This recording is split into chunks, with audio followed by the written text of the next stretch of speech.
Good afternoon, channel watchers. Since this is the YouTube, excuse me, I don't think I'm going to post this anyplace but YouTube.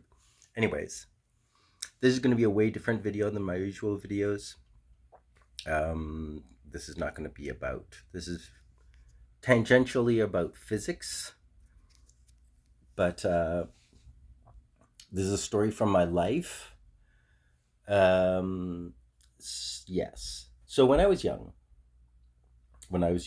like in my 20s, maybe even before that, in junior high school or high school, maybe. Anyways, no, I guess I was in my late teens,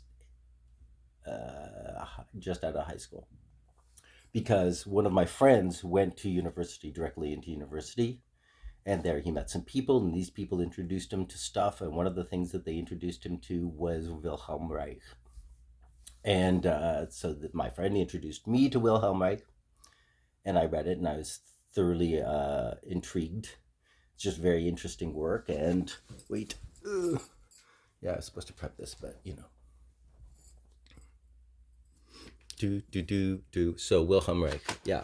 So if you don't know about Wilhelm Reich, he was a student of Freud, essentially initially a psychoanalyst, but then he became interested in sort of the physical components of psychology and how that really we're a body and we're not just a mind, and sort of how body memories, he started to touch on that, and body trauma, and how people hold themselves as if they were still injured. A lot of the time people hold themselves as if they were injured even though they're not injured anymore.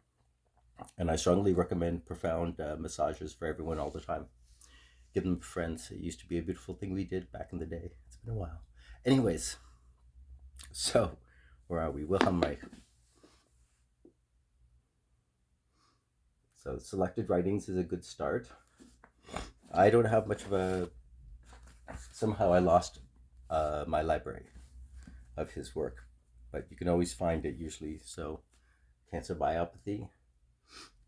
I think the best introduction for most people is this book called Cosmic Superimposition, Ether, God, and Devil. It's sort of two small books put together into one. I think that's a great introduction if you're into cosmology sort of approach, because Wilhelm Reich's work was very first principles, and therefore it expanded. Now there's lots of people that on the internet are selling like orgone related products, and I have not seen one that wasn't complete bullshit as far as I was concerned. Okay, Wilhelm Reich specified really what he was building, this thing, an orgone accumulator, which we're going to get to. This will be a longish video. So Wilhelm Reich is part of his studies. Somehow I don't know how it came upon him. Maybe it was simply that he was looking at cells and had two layers, and he was like, oh, there's two layers. So he made two layers of metal, like a capacitor with a separating boundary, and because that's kind of the essential part of it. There's the inside and the outside. The inside is smaller than the outside. Therefore, there's a charge differential concentration between the two, because one is smaller than the other. So if you applied a voltage on the outside of a sphere, and then there's insulating material, then there's a smaller ball in the inside, that charge gets transferred, but geometrically we've now concentrated the charge. So this touches on it. So he developed what was called an orgone accumulator, which is layers of insulating material, then conductive material. Traditionally, I think there's research to be done in this area, but Wilhelm Reich's traditional method was iron and wool, and iron and wool, and especially heavy lanolin, like unwashed wool, lanolin, and maybe that's the waxiness, because wax holds a lot of charge. I have a whole electrostatic model of almost all of Reich's work, and it's just based on charge and the use of charge. So, when I was young, in my teens, I built an organ accumulator as part of my studies in reproduction of Reich's work because I was interested in his stuff. So I wanted to reproduce his work. So I built an orgone accumulator. Now, back when I was young, growing up, I have two moles. There's one there, and there's one.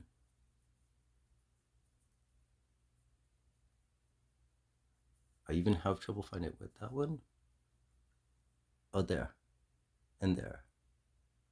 Now, growing up, by the time I was 8, 10, this mole was dark black, like dark brown, and had like witchy hairs that I had to trim special. And same with this one over here. They were both very dark brown moles and had witchy hairs. Because moles tend to do that. They sort of they're advancing faster. And so I built this orgone accumulator. And one day I took the orgone accumulator and I treated myself with the orgone accumulator. It was a really beautiful day. You should only use them on really beautiful days. It's a very important characteristic. Otherwise, something, I don't know. I think there might be a neutrino aspect. I don't know. Anyways, you're supposed to only use them on beautiful, sunny, like bright blue, clean, puffy clouds, if there's going to be any clouds at all, day. And so I did. It was that kind of day. So I was just like, oh, well, let's see what happens. I don't know. It's like maybe I'll feel better. So I did this. Later that day, and in not a long time at all, this mole and this mole swelled up like this big. They like swelled up. And I was having a freak because I'm a biology student. I always have been. Like went to U of T for some biology, 2 years of developmental biology studies, and I've always been a nerd around it. And I was like, fuck, that's like totally precancerous. Like, what the fuck? Pardon my French. But it's like, it swelled up, and I was like, oh my God, this is like cancer. And then they went away overnight. And ever since, while you can spot there's a slight, like, heightened texture to my cells, the color is just my ordinary skin color now. And I very much believe, even though I haven't used my organ accumulator regularly at all since or anything like that, because I feel healthy enough. How much healthier could I feel? I don't know. Honestly, it's just like, what could it do for me? I'm not sick. I'm a very rarely sickish person. I mean, every once in a while something, but it's, I have no chronic anything. So it doesn't seem any point. Just like I don't take vitamins because I eat whole foods all the time and I never feel like I need some vitamins. I try and get some sun, drink a mix of things, you know. Anyways, but this is a true story. And I just think it's important because he's been totally pushed aside, except that a few years ago, somebody tried to reproduce his biology work, some of his Bion experiments, I believe it was, and was totally successful. And they turned out exactly as Reich had written down because Reich was an obsessive note taker.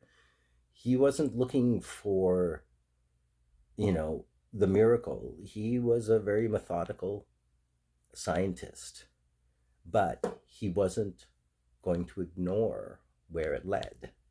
And it led him to these places. And but read his work.